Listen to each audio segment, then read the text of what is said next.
Okay, so the first function that we're going to talk about on the camera is the shutter speed. And that's a relatively simple one to understand because the shutter, think of it as a door. And when that door opens, if it opens for a certain length of time, so many people can get in. If that door just opens real quick and closes, only one person at a time can get in. So our shutter is the same way. When it opens up, it lets a certain amount of light in for a certain amount of time. So the shutter works by time. And right now we're just talking about exposure factor here on the shutter. We're not talking about how it is artistically used for creating images. We're just talking about just making the exposure. So the faster the shutter speed, the less light it lets in. And the longer the shutter is open, the lower the number, the slower the shutter speed, the more light the shutter lets in. So the shutter works the same way as the aperture and has the ISO. It works in stops of light, either twice as much or half as much light. So when you go to a higher number, you're letting in less light. So if you start at 1/25th and you go to the next one, which is 2/50th, then you're letting in half as much light. And if you go from 2/50th to 500, you're letting in half as much light again, or 1/4 the amount of light from the very beginning. And it's the same when you go the opposite way. But you're just letting in more light, so you're letting in twice as much light. So if you start at 2/50th of a second and you go down to 1/25th of a second, you're letting in twice as much light as you did before. So that's going to change how the sensor is going to expose the image. As you let in more light, you're going to make the scene lighter. So if you use a slower shutter speed, you're going to make that scene appear to be lighter in the image, in the final image. If you use a faster shutter speed, then that is going to make the scene appear darker in the image, because you're letting in less light. Now that's if you don't change anything on the aperture, if you just change one function, which is the shutter.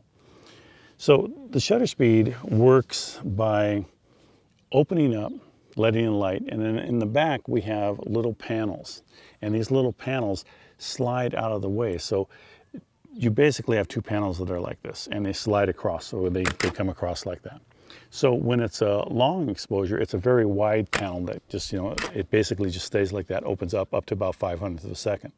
Then as you get to about 1,000th of a second, that panel starts to get smaller, and now it's going to slide across the picture like that and make the exposure. And then it gets smaller as you go to a higher number, like 1,000th of a second or 2,000ths of a second. And that's what allows us to get such fast shutter speeds. Because mechanically, it's really difficult to go above 1/500th of a second with a shutter that just opens up and closes back down. Now, the shutter, artistic-wise, the shutter allows us to either freeze things that are moving in the frame or allow them some type of blur. So if you're having somebody that's running across the frame, or if you have an race car that's going across the frame, and we use a very fast shutter speed, we freeze that car, and we freeze all the action. The car's just stopped there. It doesn't look like it's going fast at all. Nothing's moving. The tires might have a little bit of a bend to them because they're flexing as they're traveling.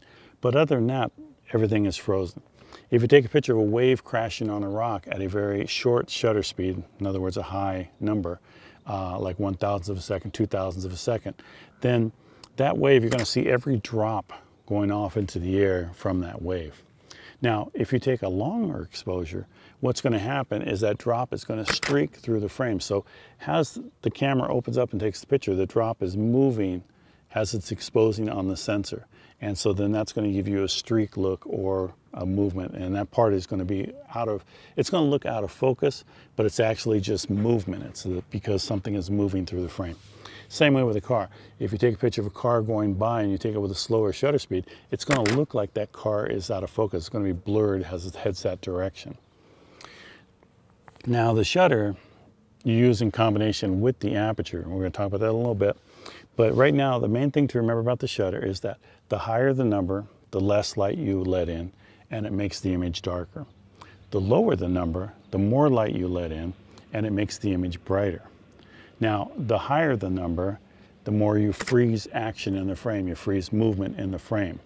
The lower the number, the more you show the movement or exaggerate the movement because it blurs across the frame. So those are the main things to remember about the shutter. And now we'll move on and talk a little bit about the aperture.